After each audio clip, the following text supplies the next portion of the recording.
Now, we know the number one thing stopping people from buying a fully electric car is simply the price tag. They're just too expensive.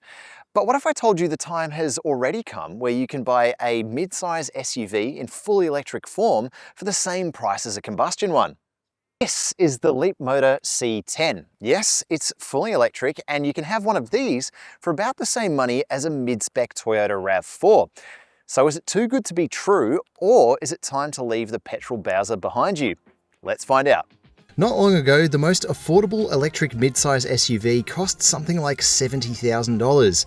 Then that number dropped into the mid-60s, and sometime in 2024, that number dropped again to the mid-50 grand mark.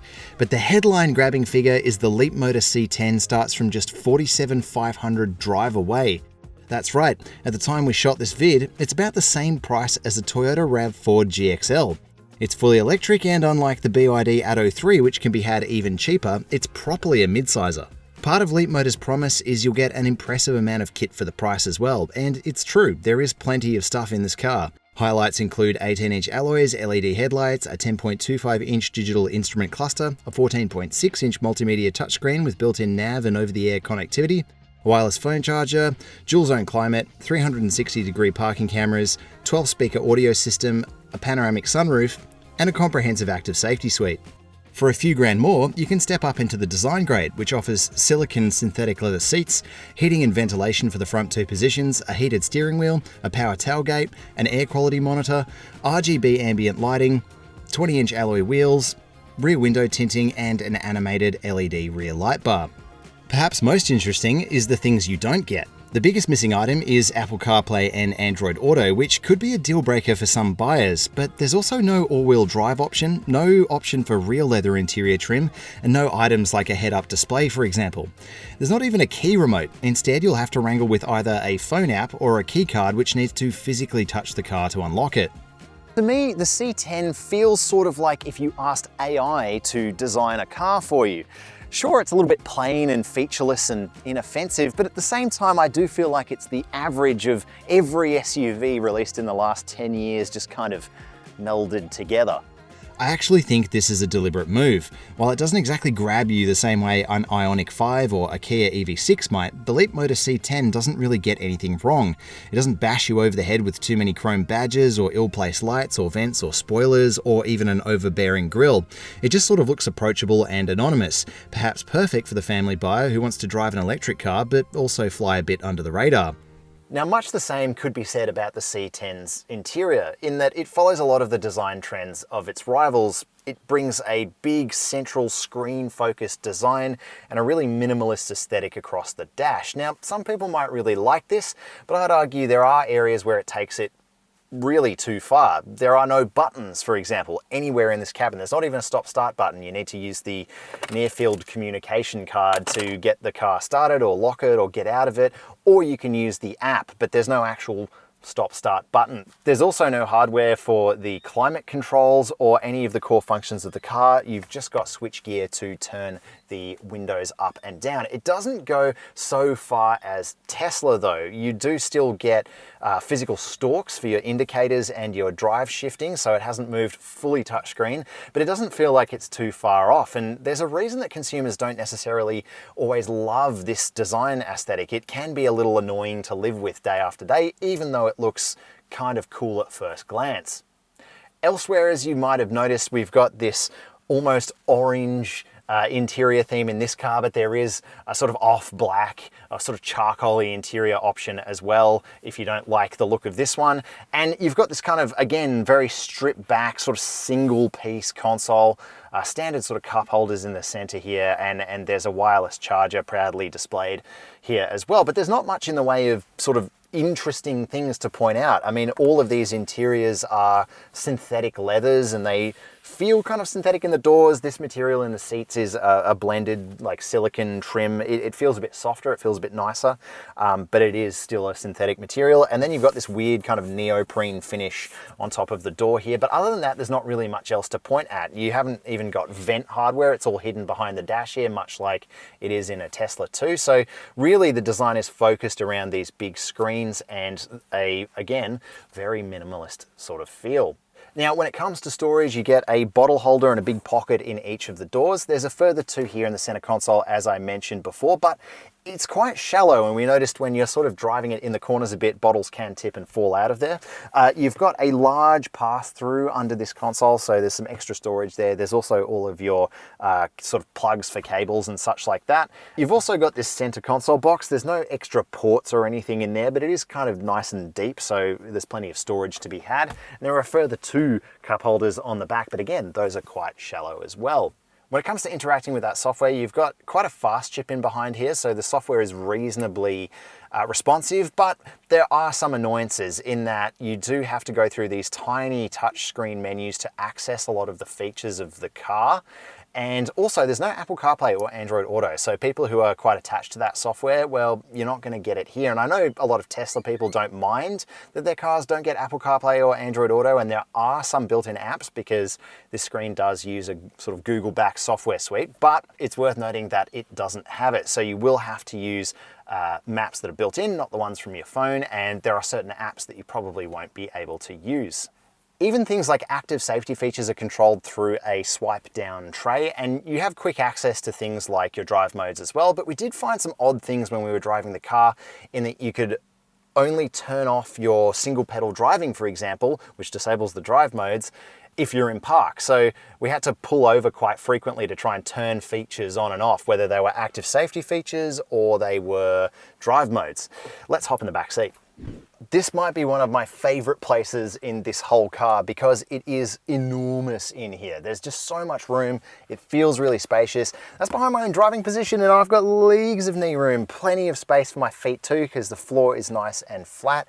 And you've got a massive sunroof here, which makes the space feel bigger, but also it actually has a built-in rolling cover, so it doesn't have to cook the interior in the Australian sun, which is nice. It's also nice and wide. The nice seat trim continues, as does the soft trims in the doors, but I have to say that is kind of where the amenity comes to a halt, because there's no full-size power outlet in here, which is what we really like to see in EVs, really making the most of that battery under the floor.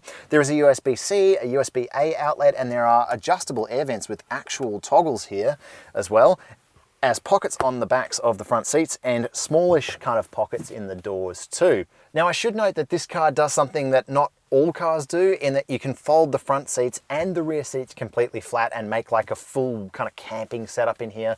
I reckon that's a pretty cool feature that I might actually use in real life, so points for that as well.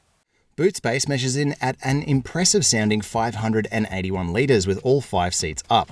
Although this measurement is to the roof and not the seat height, so it's really probably closer to what you'll get in most mid-size SUVs. There's also no spare under the floor, just an inflator kit, although there is a useful underfloor storage area good for charging hardware. Now under here, there's no frunk. There's just a whole bunch of hardware to do with the electric motor and obviously the HVAC system, but that motor is located at the rear and it produces 160 kilowatts and 320 Newton meters. And sure, that's a little bit more than the Toyota BZ4X, but we're not exactly setting the bar high. With a lack of an all-wheel drive variant, power is one area you'll be compromising on to buy an EV at this price. Although it seems the C10 is aiming a bit more for a mainstream audience rather than an EV enthusiast who might be concerned about those sorts of numbers. Now, another area you'll be compromising is when it comes to charging. So the Leapmotor C10 can charge at a rate of a little over 80 kilowatts on DC. The brand says this will take you from 30 to 80% in that desirable kind of half-hour time bracket, but it is one of the slowest charging rates on the market. And it's a similar story when it comes to AC slow charging as well, with the inverter in here limited to somewhere between 6.5 and 7 kilowatts. And that's just frustrating because it makes it so when you find an AC charger at the shops or something, it's not really worth plugging in because you're only going to top up at a rate of about 10% an hour. Now, there are a lot of buyers who won't be inconvenienced as much by these limitations because they'll be able to charge at home. But the pricing makes this vehicle more appealing to a larger array of people who may live in units, for example, without at-home charging. So if that's you, it's worth taking into consideration. On top of this, the C10 has an alarmingly high WLTP energy consumption figure, which would place it as one of the least efficient EVs in this class. As we were hopping in and out of cars on this launch, tune back in at a later date for a longer test where we hope to investigate this further. The C10 is capable of supporting vehicle to load, unlike some EV rivals, although it doesn't come with a V2L adapter as standard with a genuine accessory to be added at a later date. So, what's it like to drive? Because for a lot of Chinese newcomer brands, well, this can be the make or break aspect. I've got to say the Leapmotor is pretty interesting because it's very clearly not trying to do what a lot of other electric cars are trying to do. It doesn't try to dazzle you with specs, it's not particularly powerful, it's not particularly firm or sporty, it's sort of doughy and comfortable and has a really chill kind of personality. It starts with the steering, which is really light in its standard comfort mode. It's easy to kind of move this car around. It does lack a lot of kind of feel to the front axle, but it's a very easygoing kind of steering tune, and I think a lot of family buyers will actually love it. You can firm it up a little bit with sport mode, which is a nice addition because it does make this car feel a little bit more responsive, but I've got to say the standard mode is going to be great for a lot of people around town, especially if you're spending a lot of time parking or in tight quarters. The suspension is maybe the most interesting part of this car because when we talk about EVs, we're generally talking in orders of how stiff they are. Even the most comfortable ones have this stiffness inherent in them that is required to control the weight of the batteries under the floor. But in the Leapmotor C10, it's really soft, it's spongy, it leans into corners a lot, but not too much. It's a really interesting car. It does have a lot of secondary bounce. It can be a little bit busy as a result of that really kind of comfort-based tune, but it's really different from pretty much every other EV I've driven. It's soft almost to a fault. And again, I think a lot of buyers who just want to get into an EV, who are shopping around at this price point, will actually really like it because it's comfortable, it's soft, it's pleasant to drive around every day. Once you're on the road, you can really feel that this is very far from a performance EV. It's very far from how most EVs feel. The accelerator pedal's got kind of like a big wind on for the power. It's not that kind of instantly and violently available torque. It's a very kind of relaxed tune. Even the sport mode only kind of tweaks it up a little bit. So really, again, a focus on stability, predictability, and comfort. And unfortunately, that doesn't entirely extend to the brake pedal. I find it a little bit weird. It feels a little bit disconnected from what the brakes are actually doing because it is blending that regen in when you go to slow down. I think it's definitely something you get used to. After I've driven this car for about 10 minutes, I sort of understood it, but it is something that you do have to get used to. It's something a little bit unusual, and it's a bit of a different feel, again, from most combustion cars and EVs. But as you can probably sense, I'm not telling you that it's worse. It's just softer around the edges. It's just more comfortable. And that is generally the vibe of this vehicle. It's also really quiet in the cabin, and that also can't be said for every EV. Sometimes once you remove that ambient noise of the engine, there is a lot more kind of wind and tire noise entering the cabin. It's not perfect. It's not the quietest EV I've ever driven, but particularly at this price, it's pretty damn good. Like it's a quite ambient sort of feel to the cabin. But looking beyond things that are sort of subjective, I think using that touchscreen interface is not the best way to interact with a car like this. It is at times infuriating, especially if you just want to change drive modes or you just want to turn off an ADAS feature that isn't in that shortcut menu. Even when it is in that shortcut menu, it's just, you know, it's a bit of a fiddle around to try and get that working, and that's never really what you want from a car that should be pretty straightforward to drive. And it's a shame too, because the rest of this car is very straightforward. When it comes to active safety equipment, there is a really long list, just like there is for a lot of other Chinese cars. I'm not gonna rattle through all the features in this video, we'll be here forever, so make sure to check out that list over at carsguide.com.au and our full written review of the C10. But what you really wanna know is whether they're well calibrated, because more often than not these days, there's at least one annoying active safety feature. Now, Leapmotor have rolled out a whole bunch of over-the-air updates to try and address some of the issues that reviewers ran into when they first drove this car over in Europe. But there are still some annoyances. So particularly the ones I've run into on this drive loop, have been lane keep assist. It sometimes jerks the wheel out of your hand. It sometimes really religiously wants to stay on a particular line that you might not agree with and just sort of fights you on the steering. The driver attention monitoring sometimes really kind of beeps at you pretty incessantly. It's not the worst one I've ever driven, but it's also difficult to turn it off, so it's still pretty annoying. It's just a shame that the only person who's going to find out whether it does or not is the owner that buys one of these. So ownership terms, you've got 7 years and 160,000 kilometers of full car warranty.